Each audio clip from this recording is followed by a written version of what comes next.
สุกเรียบร้อยแล้วตะเป่าเป่าเป่า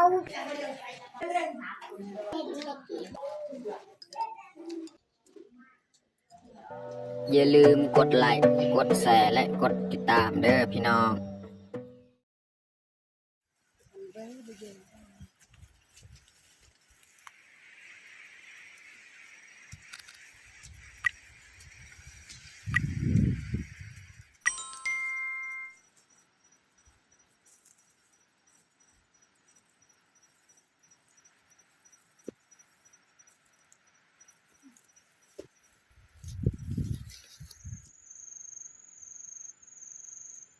ครับสบายดีและกาสวัสดีเบิร์ดสู่ครูสู่คนยินดีต้อนรับเข้าสู่ซองบ่าวยืงและกาสำหรับตอนแรกมื้อนี้แม่นข่อยสิพาเมียเข้าสวนก็คือเฮาสิไปเก็บผักพืชหรือว่าพืชผักเนาะตามสวนของพ่อเฒ่าแล้วก็หลังจากเขาเก็บพืชผักแล้วเฮาก็สิมาลกมันนี่แหละหลังเที่ยงของเฮานี่มันต้นอยู่ให้ปีกายเนาะคือให้ไปซื้อมันอยู่เทิงเขาจะบ่ได้ขึ้นอยู่เทิงเนาะเขาอยู่นี่แล้วก็ขุดอยู่นี่เลยเนาะเพราะว่าแต่นี้เฮาสิขึ้นเทิงให้มันไกลเนาะก็เลยสิพาเมียขุดมันอยู่นี่เลยเนาะเพราะว่ามันก็มี2บ่อนอยู่นี่อันนึงเนาะส่วนมันอยู่เทิงแม่นเฮาจะขายให้คนอื่นถ้าว่ามีผู้ใดซื้อเนาะแล้วก็สำหรับแรงมื้อนี้แม่นเฮาสิไปหาพืชผักตาม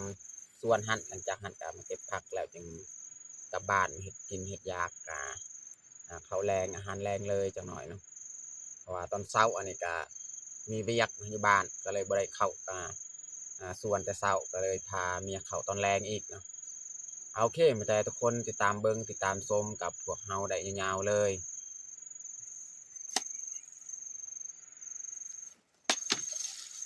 แดดแห้งเนาะแต่ว่าลมเสียงแห้งนะช่วงนี้ทั้งลมแล้วก็แดดนำจะนะกาย่างไปพูนพี่น้องขึ้นเทิงเนาะส่วนที่เราไปเก็บผักมันพูนอยู่เทิงเนาะก็สิเดินออกตามนี้แหละอันนี้ส่วนมันตรงนี้โอ้แดดแห้งนี่มันนี่แหละเขาสิขุดจังหน่อยบัดเอากลับจังหน่อย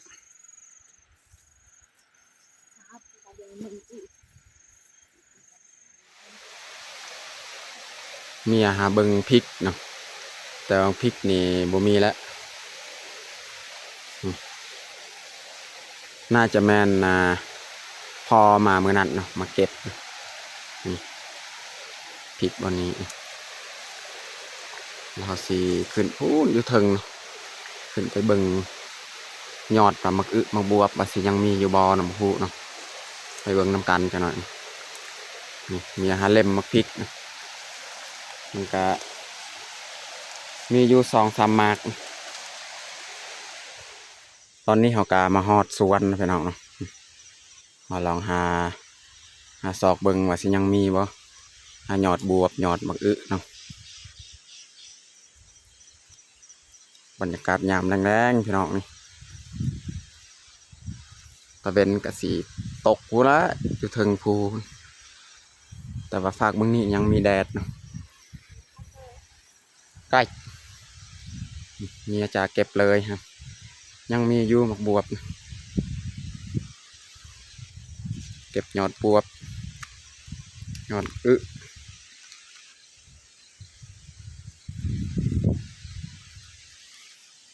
มักพริกอันนี้ก็มีอยู่นี่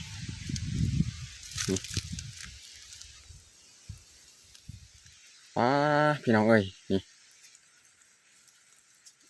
ตัวลิงมากินสาลีที่ปลูกใหม่ๆหันนี่ มันเก็บเอาไปกินเนี่ยจะเก็บเลยบวบ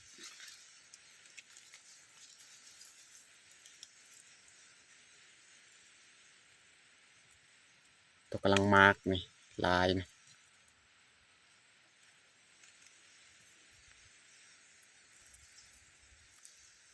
เก็บมาพริกนะครับเราจะเก็บเอาแต่มากสุกนี่พอเอามาตลอดอยู่นี่เขาก็เก็บแต่มากสุกหมักเหลืองประมาณหมากแดงเนาะหมักเหลืองเขาก็สุกเก็บปันได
บรรยากาศยามแรงนี่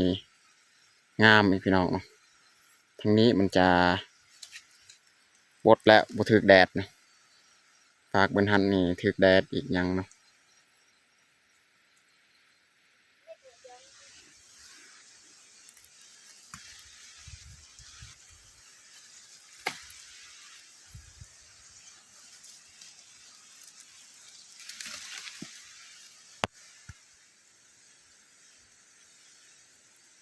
บักพริกนี่เขาเก็บซ้ำเขาเอามาตำแจวตำจุนี่แหละเขาบ่เก็บลายเพราะเวลามันเจาะเนาะย่านมันค้ำก่อนจังหน่อยเอากลับ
นี่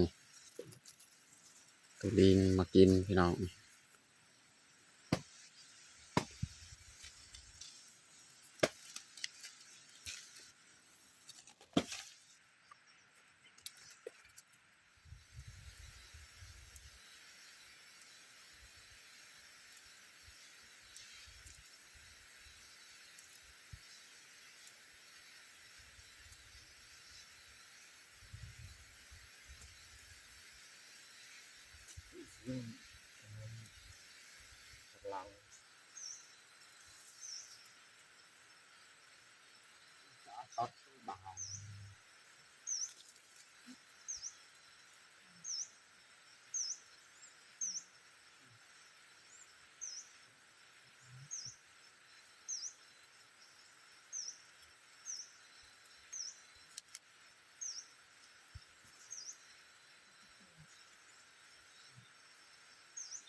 นนี้เขาจะแยกเพราะว่ามีมักพริกเนาะในหั่นจะแยกออกผักกับพริกนะเราเก็บปนกัน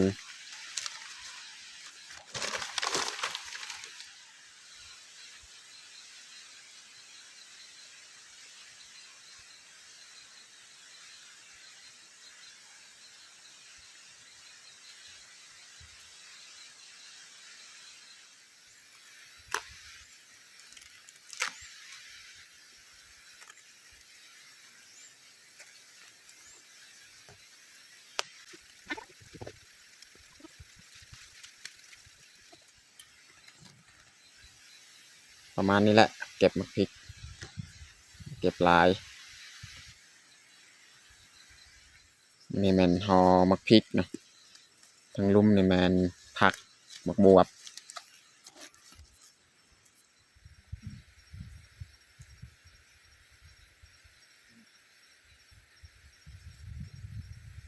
ตอนนี้เขากาซีกลับเลยเนาะเรียบร้อยแล้วเก็บ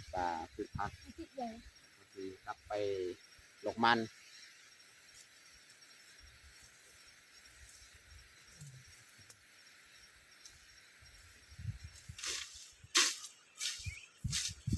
ตอนนี้เขากามาฮอดส่วนมัน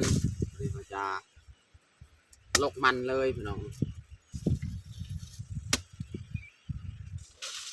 มันนี่เขาจะพุดนี่แทบทุกมือเลยนะเพราะว่าเดี๋ยวนี้นี่เขามีหมูมีไก่นะเขาเลี้ยงแล้วก็กินนำเนาะเบิดไว้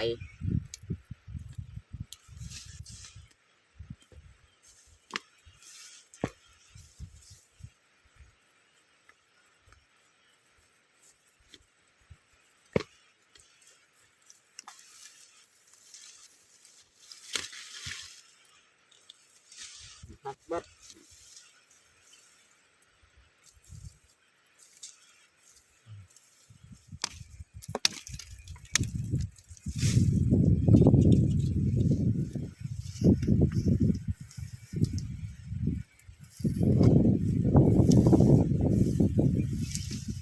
มันอยู่นี่นี่บ่ค่อยดกปานใด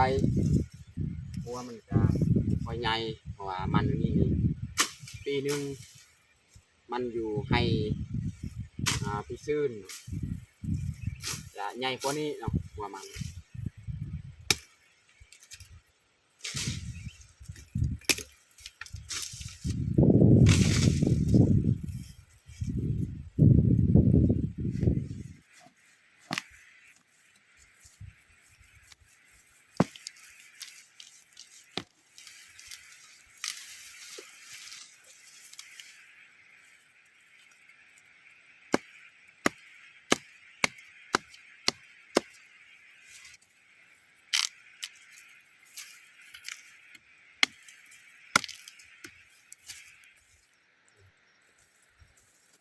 นี่จะยัดเลยใส่กระสอบ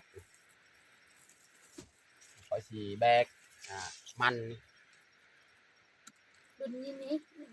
เนี่ยเจียพาผักของเรา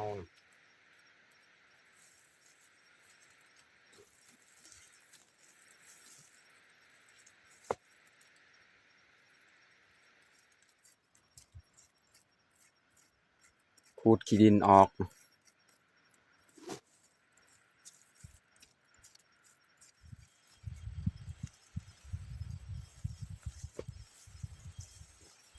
ตอนนี้เรากาซีกลับบ้านเลยเนาะ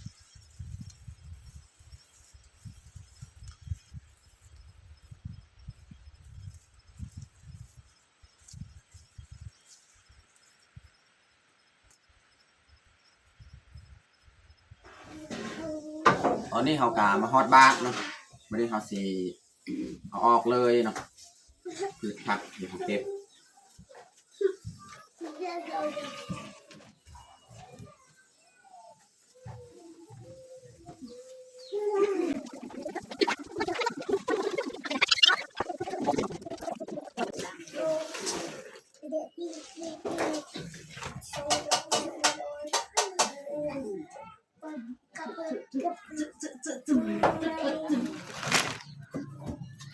นี่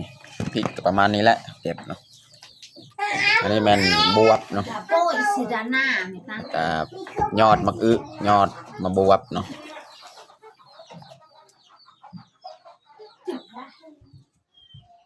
วันนี้เฮาสิเริ่มเฮ็ดอาหารเลยนะพี่น้องเนาะเฮ็ดอาหารก่อนเนาะเฮาดังฟืนใหม่ๆนี่หลังจากเฮ็ดแล้วก็มีหุงข้าวอีกมื้อนี้แม่นกินข้าวเจ้าเนาะสำหรับแรงมื้อนี้นี่ซีนแห้งของเฮาก็เหลือหน่อยนึงนี่สิเอาซีนแห้งนี่แหละมาคั่วใส่ผักเนาะนี่แหละซีนแห้งของเฮาจะมาซอยเลยนะพี่น้องเนาะมาซอยแล้วก็คั่วจากนั้นกับผักสีแข็งๆนะพี่น้องเนาะ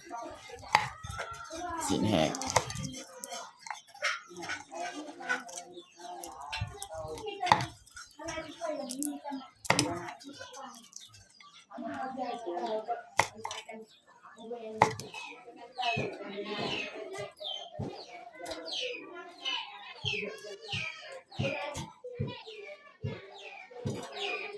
อันนี้แมนเครื่องปรุงที่เขาจะตำเนาะใส่กระเทียมเนาะยาลิดน้องพลอยใส่พริกนี่ เอาหับ แล้วก็ใส่หัวสิไข่เอาสีคั่วเอาหรือว่าผัดเอานะพี่น้องเนาะไม่ได้เขาจะตำเลยเอาตัวลงนี่แหละไม่จ่าดูเขาเส้นเอาจ่ายังไงจะทาย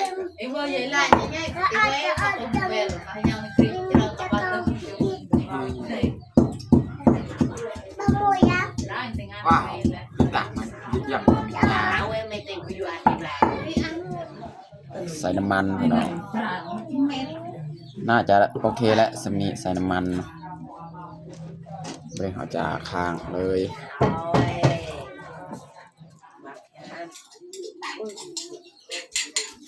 พักอันนี้เนี่ยจะแบ่งให้พี่น้องอีก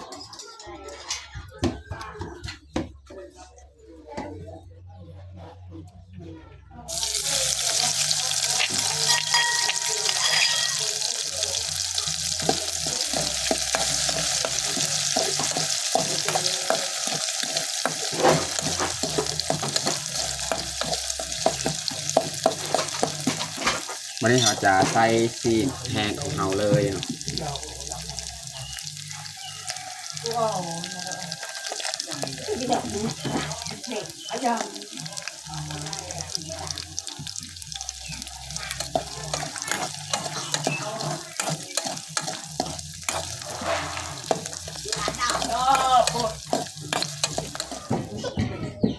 อันนี้แม่นมักพริกให้เฮานี่เราเอาสำพอได้ตำแจวจุกินเรือนั้นกับแบงให้พี่น้องอีกก็คือพี่น้องทางเมียนแหละเพราะว่าส่วนของพ่อเฒ่า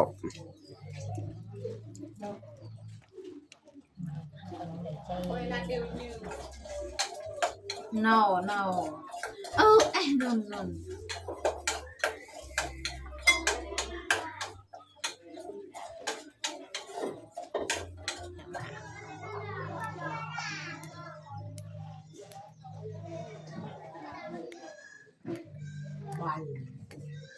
ไม่ได้ไปเลยเด็ก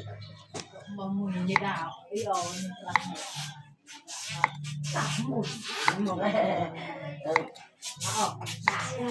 มีข้าวต้องไปบอกขี้เรา ไม่เขาจะใส่เดิน มาบวบเนาะ เลยนอกคือลายก่อย เขาจะคั่วมาบวบก่อนเนาะแล้วจึงใส่ยอดมัน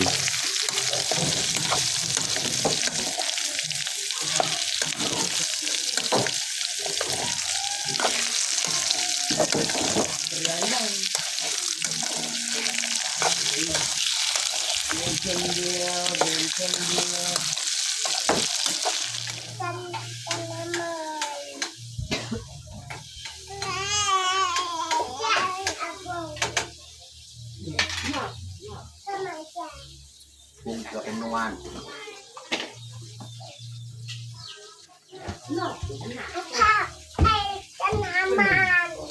ว้าวจอยกาเยลของกับ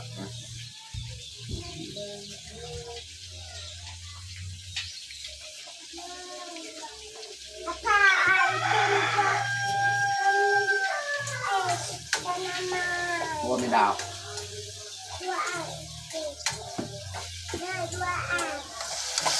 อันนี้เราจะใส่ยอดมันอีกนะ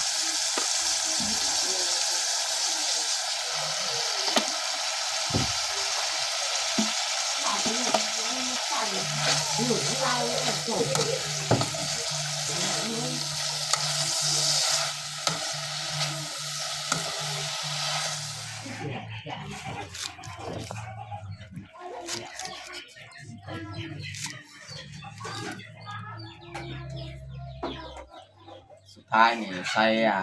หอมบัว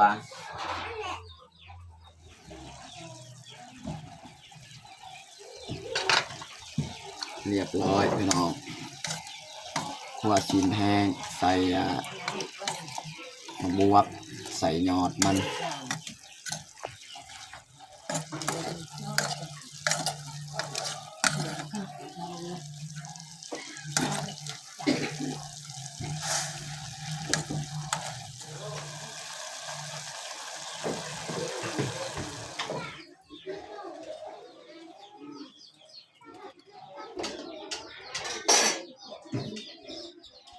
ตักใส่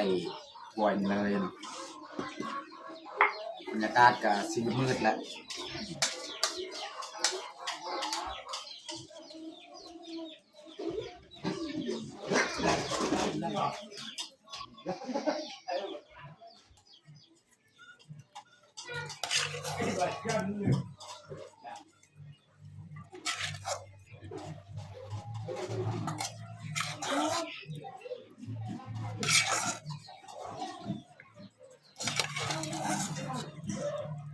เรียบร้อยพี่น้อง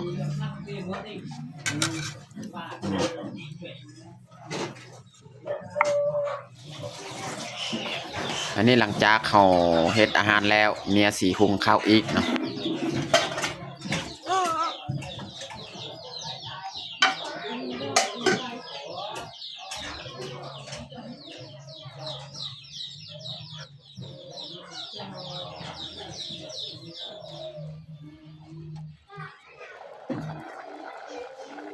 เมียใส่ข้าวเรียบร้อยเนาะ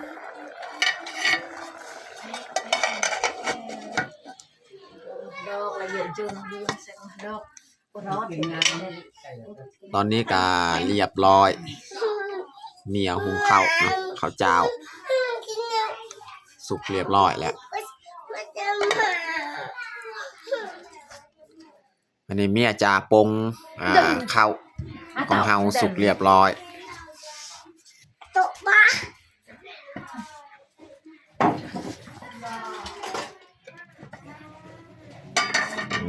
ปรุงข้าวเจ้าพี่น้องอาจจะตักใส่ถ้วยเลย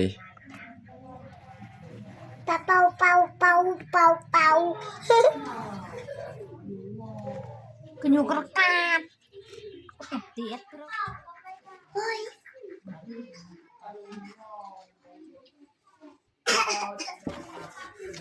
ตอนนี้ก็เรียบร้อยเอาแต่งข้าวของเฮานี่คั่วผักใส่ซีนแห้งพี่น้องเนาะแล้วก็แรงมื้อนี้นี่แม่นข้าวเจ้าสำหรับอาหารแรงของเฮาก็บัดนี้แหละตอนนี้ก็เรียบร้อยเฮาแต่งข้าวของเฮาวันนี้เฮาจะลงมือกินข้าวแรงเลยเอามาทุกคนกินข้าวแรงนํกันเอาน้องพลอยเอิ้นลุงปามกินข้าวเอามากินข้าวแรง เอามากินข้าวแรงน้ำกันกินนี่เจ้าคนถ้วยก็น้อย อันข้าวหนัง ถ้วยก็งาม ตัวใหม่นี่ตัวใหม่ดูยังวันนั้นตัวใหม่ข้าวผัดอะไรเด็กกันนะไม่แกจะเรียงกูจะอะไรไม่ไปจับผัก กูจะพัก bữa giờ học กระสาวกูจะ cuối với cả sau rồi nọc mày cho học luôn nọc นูนกระสาว ôi cả sau break in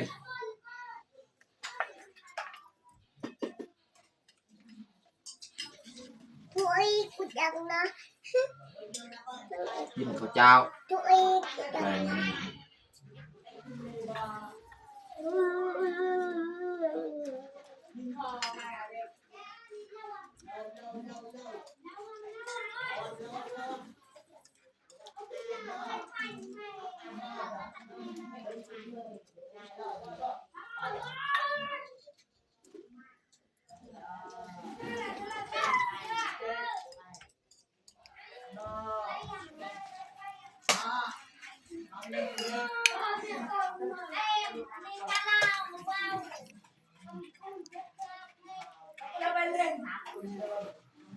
เล็กเล็กเล็กเล็กเล็กเล็ก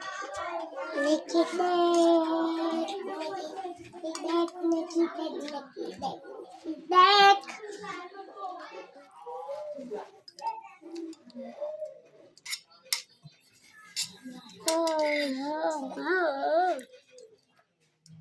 แซ่บบ่น้องพลอย ครับ น้องพลอยก็กินเผ็ดได้พี่น้องช่วงตอนเที่ยงเมื่อกี้นี่น้องพลอยนี่กินส้มลายบอนเนาะไปกินส้มน้องพลอยเบาก็คือมันเผ็ดนะจุกเลย